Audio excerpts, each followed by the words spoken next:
everybody, welcome back. Team Walters, Richard here. So today, what are we talking about? Last week we talked about kitchen safety during Thanksgiving safety and stuff like that. So we're in the holiday season.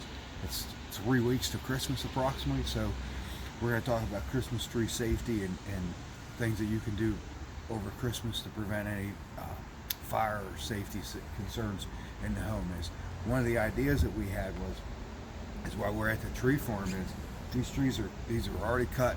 They're waiting to be picked for people to come in and pick them. They take them home, they decorate them, they put them in their house. You make sure you have to keep watering them and stuff like that. So they're dead trees, basically you take in your house.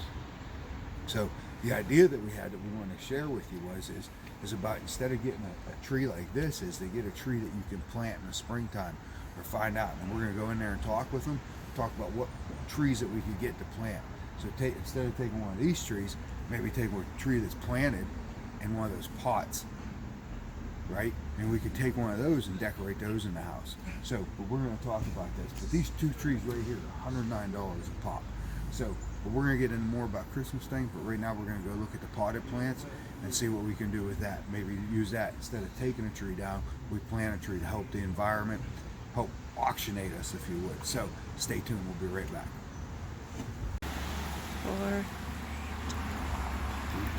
Okay, so we're back. We come up to the potted section. So we're trying to stay close because we're right out next to the road.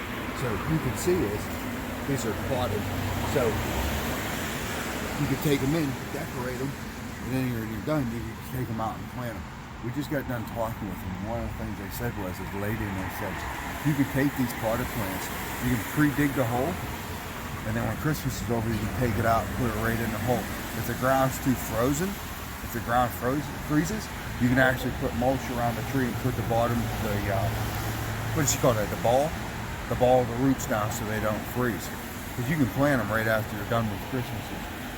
You just want them, the same thing with a tree that's cut, is you want to make sure you water it. The same thing with these if you have them in the house, because it will dry them out, is you want to keep it watered.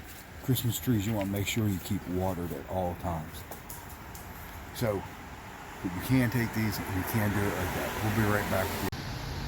Bye. Hey everybody, so we had to do a cut though because somebody come walking through it. So I know people are going to ask about the cost. A live tree that's in a pot like that, about $199. We didn't do comparison shopping, but the tree behind me or to my right, if we pan over there, it's a big tree. You're not going to get one like that in a pot, I guarantee it. But it's like $300. The tree's back there we did the first shot at, or maybe the second shot, whatever shot it was $109.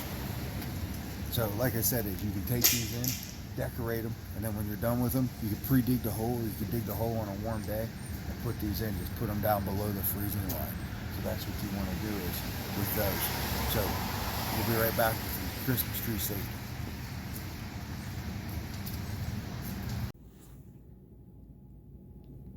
Hey everybody, Team Walters, Richard here. So, hey, I don't know which part of the video it's going to be on, but we're going to go over the trees and stuff, some of the ideas we had, but basically was, instead of cutting a tree down, buy a tree in a pot, and I'll go over that in a little bit. Yeah, we got a visitor, he's just nosing around.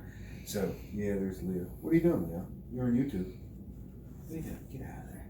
So anyhow, so about getting a tree in a pot, and using that as a Christmas tree instead of cutting down a tree. So his idea we just came up with it. I thought about it once before, but then figured make a YouTube, see if it takes any traction or if not. So I'll go over that in the other part of the video, either before this or after this. But I want to talk to you real quick about Christmas tree safety. So I'm going to leave links below to the NFPA and the National Institute of Fire Technology, our National Fire Research Laboratory. So Christmas tree fire safety. So you want to pick a tree that the green needles aren't falling off when you touch it. So if you touch it and the needles are falling off, that's not the kind of tree you want. And you want to make sure when you put it in the tree, the stand, that it fits in the stand, and it's the water stand. You know what I'm talking about? So you want to keep it watered on a daily basis. Always keep the tree very well watered. I can't emphasize this enough. There's a video link that I'm going to put here on NFPA site, and you're going to see a tree that's been watered versus a tree that hasn't been watered. And it's amazing. Within 20 seconds, the tree's just totally engulfed. So I'll leave the link below.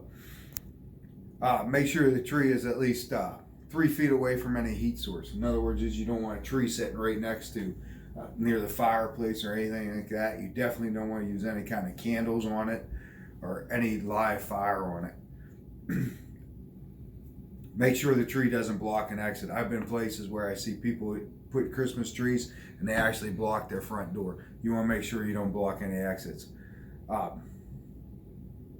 Only use decorative lighting on a tree that's been recognized by a testing laboratory. Make sure the light bulb strings, connections aren't broken or damaged in any way. Always turn off the tree lights before you go to bed or whenever you leave home. Never use lit candles to decorate the tree. I said that before, but I can't emphasize that enough. Get rid of the tree after Christmas when it's dry. Keep it away from your home, garage. Of the 10 days with the largest shares of Christmas tree fires, none were before Christmas. It's usually after Christmas. People don't take down the Christmas tree right away. They're not watering it all the time now. So that's usually when the problems arise. And when you go get rid of the Christmas tree, don't lean it up against the house or your garage. You want to take it somewhere away from anything else combustible is. Check with your local community how they get rid of the trees and where you can take it. The best tree that I found out if you do celebrate Christmas is an artificial tree. If you don't want to do it, you like the smell of the tree or whatever, try a live tree. See how that works for you. Maybe it's something you could do. Become a family tradition. Instead of cutting the tree down, go buy a tree, plant a tree. Yeah, you're not going to get it super big because you're never going to get that in the house. But you get a little tree, you plant it out there. Maybe you don't have a yard. Maybe you live somewhere in a city. Maybe you can find somewhere in your community to be able to donate that tree. Or maybe start a tree community, tree growing community or something like that. Let's replenish the earth, right? So I'll leave a bunch of links about fire safety for Christmas trees below. But at any time whenever you're putting something like a Christmas tree in your house, you got to make sure you take care of it. And there's a time for it. It needs to get out of the house. So remember, safety is no accident. It does take some effort to do it, but it's well worth it. Everybody wants to have a great Christmas day. When you do have Christmas, you don't want to have it ruined by fire or anything like that. So if you like what we're doing here at the team, give me a thumbs up, hit subscribe, hit the notification bell. We'll tell you when the next video is coming out. The next video for fire safety, we're going to go over some other safeties during the holidays to consider, using candles and stuff like that, and things that you can do, and when you have guests over, some of the other things that you can do for that. So like I said, if you like the channel, give me a thumbs up, hit subscribe. If you want to get a hold of me, you can just email me at teamwalters133 @gmail. teamwalters133 @gmail. Till next time, enjoy the holidays.